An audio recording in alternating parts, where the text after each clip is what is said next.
प्यारे देशवासियों, नमस्कार। आज मैं संतोष मलिक जी की एक विशेष चिंता आपके साथ साझा करना चाहूँगा।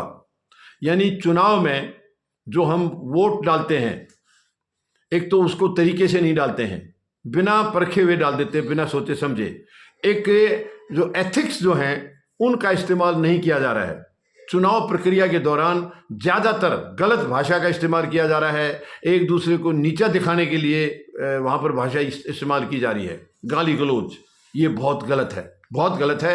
आप चुनाव के लिए आप आए हैं, चाहे आप व्यक्तिगत तौर पर हैं या आप अपने पार्टी के प्रतिनिधि के तौर पर हैं, जैसे भी हैं, आपको जनता को ये बताना है, क्योंकि आप एक विधानसभा क्षेत्र का प्रतिनिधित्व करने जा रहे हैं। यानी अब जैसे विधानसभा के चुनाव चल रहे हैं दिल्ली में, तो जिस विधानसभा क्षेत्र से आप चुनाव लड़ रहे हैं, आप वहां की जनता को विश्वास में लीजिए। उनको आप बताइए कि आप ये काम आपके लिए करेंगे, ईमानदारी से करेंगे, कोई भेदभाव नहीं करेंगे। इस किस्म की बातें बतानी है, ना कि गाली गलौज करके एक दूसरे को नीचा दिखाना है। आज ये प्रथा हो गई है कि चुनाव प्रचार में जनता को अपनी बातें बताने के अलावा एक दूसरे राजनीतिक दल को या एक दूसरे उम्मीदवार को नीचा दिखाने की बातें ज़्यादा हो रही हैं। उनको गाली गलौज किया जा रहा है, अभद्र टिप्पणियां की जा रही हैं, नाजायज उनके अंदर कमियां निकाली जा रही हैं। ये गलत है, ये किसी भी तरीके से जायज़ नहीं ठहराया जा सकता और आपको इनका परहेज करना है। ये हमारे कंपटीशन जैसा हो गया है चुनाव में, एक मतलब अभद्रता का कंपटीशन हो गया है। वहाँ पर गलत भाषा का इस्तेमाल किया जा रहा है, बहन बेटियों के खिलाफ गलत भाषा का इस्तेमाल किया जा रहा है, अभद्र टिप्पणियां की जा रही है। ये शर्मनाक है, ये शर्मनाक है। आप जब भी चुनाव में जाएं, जनता का तो ये फर्ज है कि उनके सामने जो भी उम्मीदवार खड़ा है वो क्या बातें कर रहा है उसको आपने ध्यान से सुनना है। जो भी उम्मीदवार आएगा उनकी बातों को ध्यान से सुनना है और उसका पिछला कामकाज देखना है। अगर वो सत्ता में रहा है, पहले प्रतिनिधि रहा है आपका, तो उसका कामकाज देखना है कि उसने क्या वायदे किए थे और क्या पूरे किए हैं। क्या वो आगे आप समझते हैं कि वो बचे हुए वायदे वो पूरे करेगा, या कुछ और वायदे जो कर रहा है नए, क्या वो करेगा? पुराना जो तजर्बा 5 साल का आपने देखा है, उसके हिसाब से आपको ये फैसला लेना है, क्या ये आपकी उम्मीदों पर खरा उतरेगा या नहीं।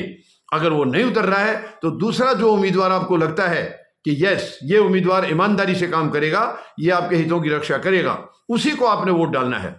किसी लोभ लालच में आकर के वोट नहीं डालना है। आज ये भी एक प्रथा बन गई है, उम्मीदवार कैश बांटते हैं, फ्री की कोई चीज़ें बांटते हैं और उसके आधार पर आपका वोट मांगते हैं। ये गलत है। अगर कोई फ्री का कोई आपको लालच दे रहा है तो वो आपको 5 साल तक दर्द देगा, पीड़ाएं देगा, तकलीफ देगा, आपके हितों की रक्षा नहीं करेगा। जो हितों की रक्षा करेगा वो आदमी आपको लालच कभी नहीं देगा। वो आपको ये बताएगा ईमानदारी से कि मैं आपकी दिल से 5 साल सेवा करना चाहता हूँ, मेरे ये विचार हैं, मैं ये चीज़ें आपको दूंगा, आपके लिए ये काम करूँगा। वो आपको लोभ लालच नहीं देगा। जो आदमी लोभ लालच देता है, इसका मतलब वो आपके वोट से, आपके वोट के माध्यम से एक लाइसेंस ले रहा है लूटने का।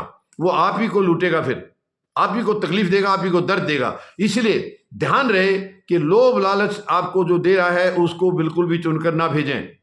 आप उम्मीदवार का चरित्र देखें, उसका बैकग्राउंड देखें, समाज से उसका क्या जुड़ाव रहा है, कितना जुड़ाव रहा है, क्या कुछ समाज के लिए अभी तक योगदान दिया है। ये सब चीज़ें आपको ध्यान में रखना है। ये एथिक्स का बिल्कुल ध्यान में रखना है आपने। मतलब मर्यादाएं कभी भी पार नहीं करनी है, भाषा की हो या और किसी काम की हो। मर्यादाएं बिल्कुल भी आप पार नहीं करना है। मर्यादाओं में रह के आपने काम करना है और जनता को फिर पूरी तरह से उसको जांचना है। जैसे आप अपने लिए कोई भी चीज़, पर्सनल यूज के लिए कोई चीज़ आप खरीदते हैं, दुकान से लाते हैं, तो आप पूरी तरह से जांच करते हैं क्या वो चीज़ आपके इस्तेमाल के लिए सही है या नहीं है, खराब तो नहीं है।